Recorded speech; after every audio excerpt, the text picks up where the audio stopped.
Moment to highlight a trailblazer on this 17th day of Black History Month. Today, I want to shine a spotlight on Maryland's first black football player, Darryl Hill. I had a chance to talk with him about the impacts his career has had on not just college football, but all of sports. Growing up in the 60s, Darryl Hill just wanted to play football.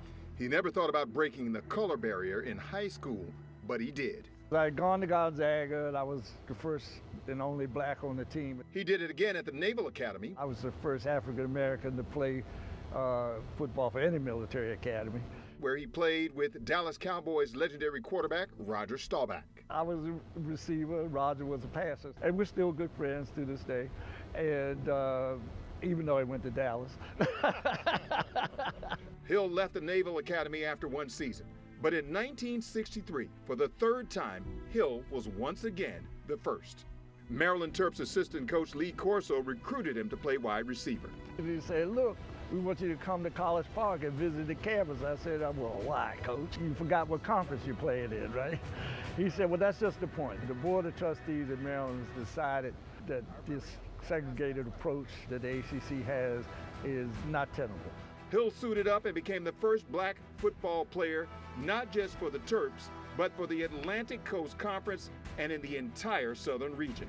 While he says Maryland welcomed him, the southern schools in the Atlantic Coast Conference did not. Frank Howard, who was the athletic director, football coach at Clemson at the time, said, well, he come down here, he won't come out of here alive. So he said that on national television. Then there were some fans with the verbal abuse and the constant threats. Somebody called my dorm and said, if you go out on that field today, we're going to be in the dormitory with a high-powered rifle. And I'm out there to open the kickoff, and I'm looking up there and fumble. Really? And fumble. You did? But luckily, it hit my chest, hit the ground on the nose, and jumped right back in my arms. I ran out to the 50. Okay. Every time Maryland scored, they shoot this cannon off real loud, right? Wow. I scored a touchdown in the corner of the end zone. Cannon went off, and I thought they had shot me. Hill never quit. In spite of what happened off the field, on the field, Hill excelled, setting receiving records that stood for decades. He helped change the game, and by his senior season, Maryland had recruited more black athletes. In my senior year, Billy Jones, whose name's on the building with me, came in to play basketball. As he stands on Maryland's campus in front of the Jones Hill building bearing his name, he realizes now what he endured during the 60s was worth it. Well, I'd do it again in a heartbeat. In fact, even with all the conditions? Yeah, definitely. Somebody had to do it. That's right. Somebody had to do it. Now, South Carolina, well, the entire South was a tough place to play in back then.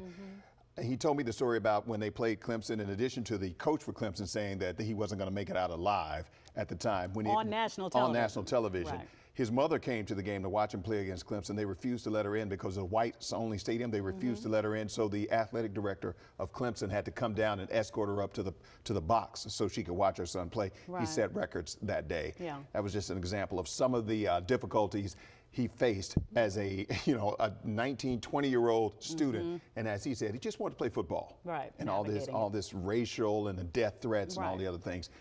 And he said he would do it all again because he knew the impact that it would have. And look at Maryland today.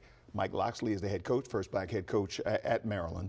So in football. Yeah. So I love it. And his story doesn't end then. Successful businessman too, right? Successful businessman, yes. Restaurants everywhere, right. diplomatic, all of that. So I love that story. Yeah. Thanks so much, Liz. In just over a month, fans will pack into Nats Park for opening day. But first, the team's got to make it through spring training. We're going to take you to Florida for a preview coming up.